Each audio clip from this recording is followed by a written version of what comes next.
So hello everyone, welcome to IFS. कैसे हो दोस्तों? आप सभी लोगों को पता चल गया है कि सीसा नेट का रिजल्ट आ चुका है और मैंने आपको बहुत सारे ऐसे एस्पिरेंट्स मिलवा भी चुका हूँ जिनके रिजल्ट और जिनकी स्ट्रेटेजी आपने ज़रूर सुनी है। सो चलो आज मिलते हैं वापस से और एक ऐसे स्टूडेंट से और जानते हैं इनकी क्या स्ट्रेटेजी रही है। सो मिलते हैं तान्या से। सो वेलकम तान्या, आपका हमारे इस यूट्यूब चैनल पर।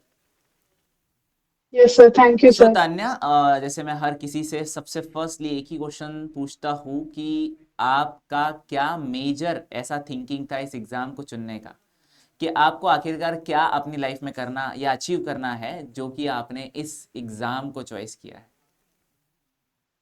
सर फर्स्ट ऑफ ऑल मुझे पीएचडी करनी है और दूसरा मुझे असिस्टेंट प्रोफेसर बनना है। अच्छा, मतलब आपको एकेडमिक क्राइटेरिया में जाना है।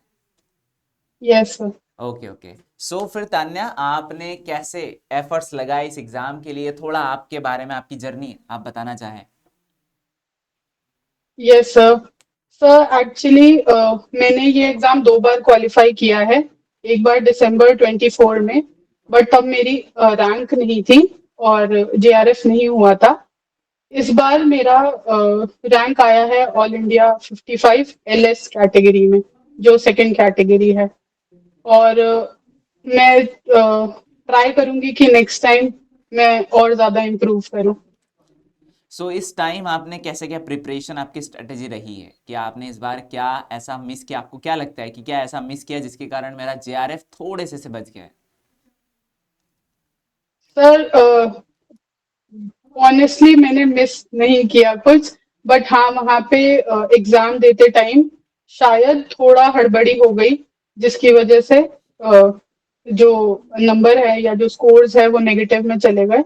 वरना सर मैंने 9 यूनिट्स प्रिपेयर की थी और मेरा स्ट्रैटेजी था कि दिन में 10 to 12 आवर्स मैं करूं, जिसमें मैं क्वेश्चन प्रैक्टिस और रिवीजन यूनिट वाइज करती थी। सो तान्या, आपने जैसे कहा 12 to 13 आवर्स आपने स्टडी करी है।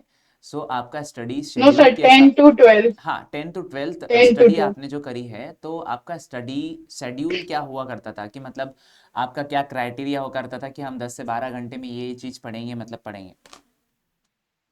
सर एक्चुअली करेंटली मैं एक प्रोजेक्ट में वर्क कर रही थी, तो मेरे पास पूरा पूरा दिन नहीं होता था।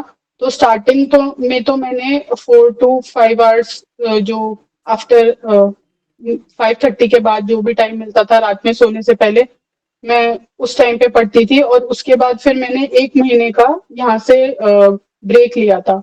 और फिर उसमें मैं स्टार्टिंग में फर्स्ट जो मेरा सुबह उठने के बाद होता था कि कोई भी मैं एक यूनिट उठाती थी, जो मैं पहले से सोच के रखती थी रात में कि जैसे आज मेरे को डेवलपमेंटल बायोलॉजी 12 बजे तक खत्म करनी है रिवाइज करके।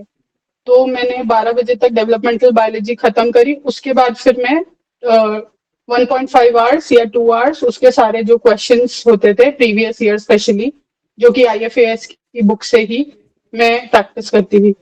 और फिर सिमिलरली दिन के टाइम पे मैं रेस्ट लेती थी और उसके बाद फिर मैं शाम में ऐसा ही स्केड्यूल करती थी कि नेक्स्ट यूनिट को मैं टारगेट करती थी और उसके बाद उसके क्वेश्चंस।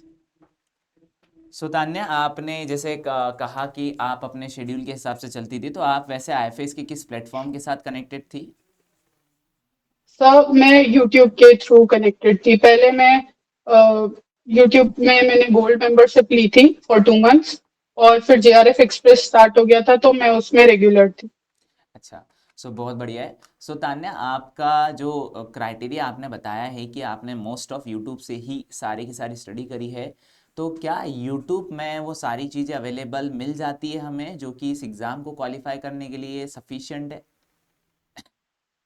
सर हाँ, मेरे को ऐसा लगता है, क्योंकि क्योंकि मैंने गोल्ड मेंबरशिप ली थी तो उसमें पुराने लेक्चर्स आ गए थे, पुराने वाले जेआरएफ एक्सप्रेस आ गए थे, महाकुंभ जो लिया था लास्ट दिसंबर वो आ गया था, जो कि बहुत बेनिफिशियल था।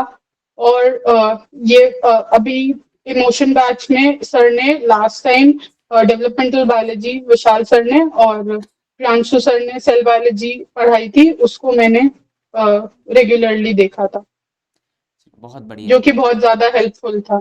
तो आपका नोट्स बनाने का क्राइटेरिया कैसा था, या कि आप स्क्रीनशॉट से ही पढ़ते थे?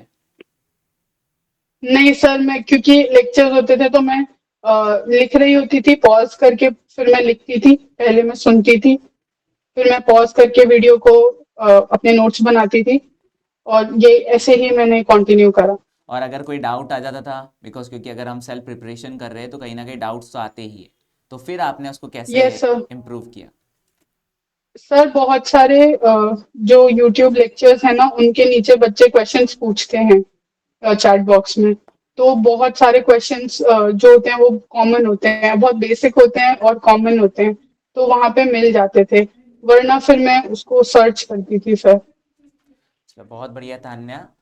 सो बहुत अच्छा किया आपने इस बार रिजल्ट भी, और नेक्स्ट टाइम होप्स हो कि आपका ज़रूर जेआरएफ निकलेगा। बस अपनी स्ट्रेटजी को इस तरीके से ही कंटिन्यू रखिए और अपनी मेहनत को और ज़्यादा इम्प्रूव करिए, जिससे कि आपका नेक्स्ट टाइम जेआरएफ ज़रूर होगा। सो थैंक यू तान्या आपकी यस। गाइडेंस के लिए, जो कि आपकी गाइडेंस हमारे सारे एस्पिरिएंट्स को ऑब्वियसली मोटिवेट ज़रूर करेगी। Okay. Thank you sir, thank you so much. Okay.